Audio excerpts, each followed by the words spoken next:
Labão começou por fazer-lhe graves censuras. Não podíeis, disse ele, ter esquecido em que estado estáveis quando viestes à minha casa, como eu vos recebi, com que liberalidade vos tornei participante de meus bens e com quanta bondade vos dei as minhas filhas em casamento. Quem não teria pensado que tantos favores vos teriam unido para sempre a mim, com um afeto inviolável? Mas nem a estreita parentela, que nos une, nem a consideração de que a vossa mãe é minha irmã, que as vossas esposas me devem a vida e que os vossos filhos são meus impediram que me tratasseis como se eu fosse vosso inimigo. Levais os meus bens, obrigastes as minhas filhas a me deixar para fugir convosco e sois a causa de elas me roubarem o que os meus antepassados e eu sempre tivemos em grande veneração, porque são coisas sagradas. Qual? Será então necessário que eu receba do filho de minha irmã, de meu genro, de meu hóspede e de um homem que me é devedor de tantos benefícios todos os ultrajes que um inimigo irreconciliável me teria podido fazer? 54. Jacó, para justificar-se, respondeu que não era o único a quem Deus havia imprimido no coração amor pelo país natal e o desejo de voltar após longa ausência.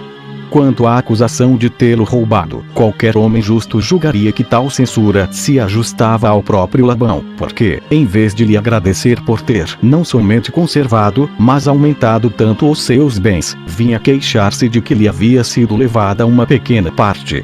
E, quanto ao que se referia às filhas, era estranho achar maldade no fato de as esposas seguirem o marido, bem como esperar que as mães abandonassem os filhos. Após ter se defendido dessa maneira, Jacó, para usar das mesmas razões que Labão apresentara contra ele, acrescentou que, sendo seu tio e sogro, não deveria tê-lo tratado tão rudemente, como o fizera por 20 anos, sem falar no que sofrerá para obter Raquel, suportado apenas por causa de sua afeição por ela, e ainda depois, quando continuou a agir contra ele de maneira que nem da parte de um inimigo teria esperado pior. Jacó tinha sem dúvida grandes motivos para queixar-se das injustiças de Labão, pois quando este viu que Deus favorecia Jacó em todas as coisas, ora prometia-lhe dar, na partilha do aumento do rebanho, os animais que nascessem brancos, ora os que fossem pretos. E, percebendo que a parte de Jacó era a maior, faltava-lhe sempre a palavra e adiava a partida para o ano seguinte, na esperança de que seria depois a mesma coisa. Como nisso era sempre enganado, continuava também a enganar Jacó. Quando Raquel soube que, ante a queixa do furto dos ídolos, Jacó dera a Labão permissão de os procurar, escondeu-os debaixo do camelo em que montava, sentou-se sobre ele e disse que não podia se levantar, pois estava sofrendo do incômodo próprio das mulheres. Assim, Labão não os procurou mais, porque pensou que a filha não teria, naquele estado, se aproximado de coisas que no seu espírito passavam por sagradas. Prometeu depois a Jacó, com juramento, não somente esquecer o passado, mas conservar por suas filhas o mesmo afeto que sempre lhes tivera. E, como sinal da renovação da aliança, ergueram sobre a montanha uma coluna em forma de altar, a qual deram por esse motivo o nome de Galeade e que a região vizinha, posteriormente, conservou. Fizeram depois um grande banquete, e Labão deixou-os para regressar à sua casa. 55. Gênesis 32.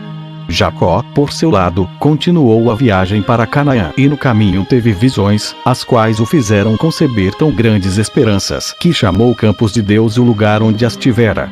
Mas, temendo sempre o ressentimento de Esaú, mandou alguns dos seus para levar-lhe notícias e ordenou-lhes que se expressassem nestes termos: o respeito que Jacó, vosso irmão, vos tem, falo pensar que não deve se apresentar diante de vos enquanto estiverdes irritado contra ele, assim como o fez abandonar este país e retirar-se para uma terra longínqua. Mas agora ele espera que o tempo tenha apagado de vosso espírito o descontentamento e volta com as suas esposas, os seus filhos e o que conquistou com trabalho, a fim de pôr em vossas mãos tudo o que possui. Nada lhe daria mesmo mais alegria do que oferecer-vos os bens com que aprouve a Deus enriquecê-lo. Esaú ficou tão comovido com essas palavras que veio imediatamente encontrar-se com o irmão, acompanhado de 400 homens. Esse grande número assustou Jacó, mas ele colocou a sua confiança em Deus e dispôs todas as coisas para se pôr em condições de resistir-lhe, caso Esaú tivesse a intenção de usar de violência. distribuiu para isso tudo que trazia consigo em diversos grupos, que se seguiam a curtos espaços um do outro, de modo que, se o que vinha à frente fosse atacado, os demais pudessem retirar-se. Mandou depois avançar alguns de seus homens e, para acalmar o espírito do irmão, se é que este ainda estava irritado contra ele, ordenou-lhes que oferecessem, de sua parte, diversos animais de várias espécies que lhe poderiam ser agradáveis pela sua raridade. Disse-lhes também que caminhassem separadamente, a fim de que, indo assim em fila, parecesse que eram em maior número, e recomendou-lhes sobretudo que falassem a Esaú com o máximo respeito. 56. Depois de ter assim empregado todo o dia em dispor essas coisas, foi caminhar à noite. E, após ter atravessado as torrentes de Jaboque, estando muito afastado de seus homens, um vulto apareceu e atracou-se com ele. Jacó foi o mais forte nessa luta, e o vulto disse-lhe: Alegrai-vos, Jacó, e que nada seja capaz de vos assustar. Pois não foi a um homem que vencestes, mas a um anjo de Deus. Jacó, tomado de admiração, pediu que o Espírito Celeste informasse o que lhe devia acontecer, ao que este respondeu: Considerai o que acaba de se passar como um presságio, não somente de grandes bens que vos esperam, mas da duração perpétua de vossa descendência e da confiança que deveis ter de que ela será invencível. O anjo ordenou-lhe em seguida que tomasse o nome de Israel, que significa, em hebreu, o que resistiu a um anjo, e nesse mesmo instante desapareceu. Jacó, transbordando de alegria, chamou ao lugar Peniel, isto é, a face de Deus. E, como fora ferido naquela luta num lugar da coxa, jamais comeu daquela parte de animal algum. Não nos é, do mesmo modo, permitido comê-la. 57. Gênesis 33. Quando Jacó soube que o irmão se aproximava, mandou dizer às suas mulheres que viessem separadas uma da outra, cada qual com as suas criadas, para ver de longe o combate, caso fossem obrigados a travá-lo. Quando já estava próximo do irmão, todavia, reconheceu que ele vinha com espírito de paz e apresentou-se diante dele. Esaú abraçou e perguntou-lhe o que era aquela multidão de mulheres e crianças. Depois de ter sido informado de tudo, ofereceu-se para levá-las todas a Isaque, seu pai. Jacó agradeceu e rogou-lhe que o desculpasse, porque toda a comitiva estava muito cansada, por causa da longa viagem, e tinha necessidade de repouso. Assim, Esaú voltou a Seir, onde residia habitualmente, tendo ele mesmo lhe dado esse nome, que significa peludo. 58. Gênesis 34. Jacó, por sua vez, dirigiu-se a um lugar denominado As Tendas, que ainda hoje conserva esse nome, e de lá a Siquém, que é uma cidade dos cananeus. Aconteceu então que ali se realizava uma festa, e Diná, única filha de Jacó, aproximou-se para ver de que maneira as mulheres daquele país se vestiam. Siquém, filho do rei Amor, achou-a tão bela que a carregou e abusou dela. Estando apaixonado por ela, pediu ao rei, seu pai, que a fizesse desposar. Ele consentiu e foi procurar Jacó para pedi-la em casamento.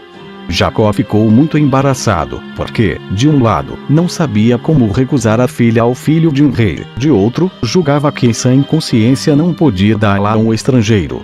Assim, pediu algum tempo a Amor, para decidir, e o monarca regressou, na persuasão de que o casamento se realizaria. Jacó contou aos filhos tudo o que se havia passado, pedindo-lhes que deliberassem sobre o que deviam fazer. A maior parte não sabia que resolução tomar. Mas Simeão e Levi, irmãos de pai e mãe de Diná, tomaram juntos uma determinação e, sem nada dizer a Jacó, escolheram executá-la no dia de uma grande festa que se realizava em Siquém e que se passava toda em banquetes e divertimentos. Foram de noite às portas de Siquém, acharam os guardas adormecidos e os mataram. Daí foram à cidade, passaram todos os homens a fio de espada, até mesmo o rei e seu filho, poupando somente as mulheres, e trouxeram de volta a sua irmã. Jacó ficou fora de si por aquela ação sangrenta e muito irritado com os dois, mas Deus, numa visão, ordenou que se consolasse, que purificasse as suas tendas e pavilhões, e que oferecesse o sacrifício ao qual se havia obrigado quando ele lhe apareceu em sonho, na sua viagem à Mesopotâmia.